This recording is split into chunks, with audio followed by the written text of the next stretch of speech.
স্ক্রিনে যে গাড়িটা দেখতে পারতেছেন, এটা হচ্ছে ইয়ামাহার একটি গাড়ি, ভার্সন 2।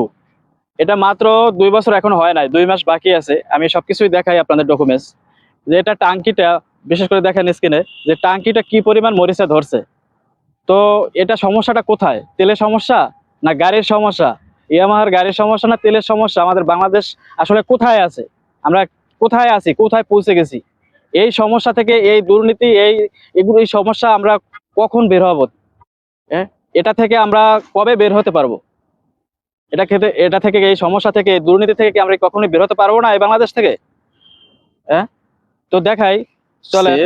তো আমার শোরুম, এটা সার্ভিস শোরুম। তো এখানে আসছি, তারা যে পরামর্শ দিছে আমি বলতেছি সেটা।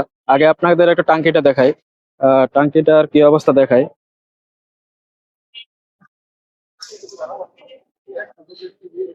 এই যে হয়তো দেখতে পারতেছেন, প্রচন্ড কালো হয়ে গেছে, মানে ভিতরে অবস্থা নাই। ওটা ইমিডিয়েটলি চেঞ্জ করতে হবে, টাঙ্কিটা ইমিডিয়েটলি চেঞ্জ করতে হবে, নাহলে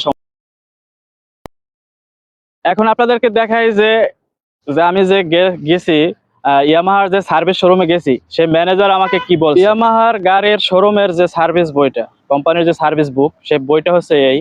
আমি যদি আপনাদেরকে দেখাই যে ম্যানেজার সাহেব আমাদেরকে লিখে দিছে যে এটা তেলের সমস্যা।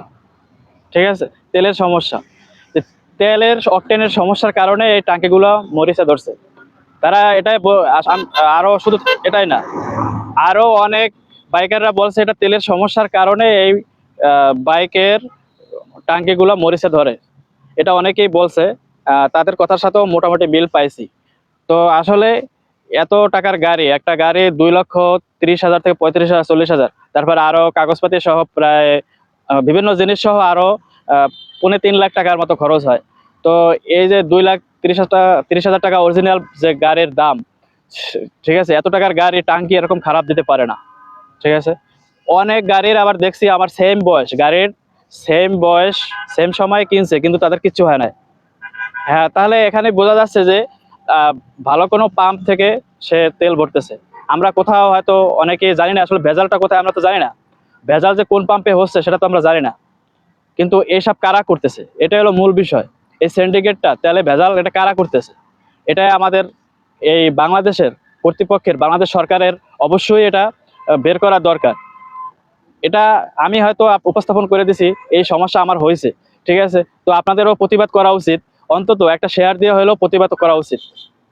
এই প্রতিবাদটা অবশ্যই আপনাদের কাছে রিকোয়েস্ট রইলো, এই প্রতিবাদটা অবশ্যই করবেন। এটা জনস্বার্থের জন্য আমি এই ভিডিওটা করা, আর কিছু না। কি বলছে সে ম্যানেজার আমাকে বলছে যে বাংলাদেশের 80% আমাদের যে ইয়ামাহা গাড়ি, 80% গাড়ি এরকম মরিচা ধরতেছে, মরিচা ধরছে। কিন্তু আমরা, এটা মেটাল সমস্যা না, এই সমস্যাটা হলো তেলের, তেলের সমস্যা, সেটা সে লিখিত দিছে। আমি বলছি যে তাহলে আপনি কি এটা আমার ক্যামেরার সামনে বলতে পারবেন?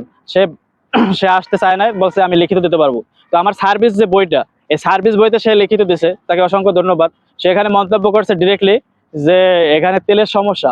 আমাদের বাংলাদেশে বর্তমানে যে ভোজ্য তেল, যেমন আমি অকটেন ইউজ করি, তারপরে আরো যে তেল আছে বাইকে যে তেল ভরা হয়, ডিজেল, পেট্রোল, অকটেন, এই প্রচন্ড ভেজালের কারণে এই টাঙ্কিগুলো সমস্যা হচ্ছে। একটা টাঙ্কির দাম 8,000 টাকা, কোনো গাড়ির আছে 15,000 টাকাও দাম আছে।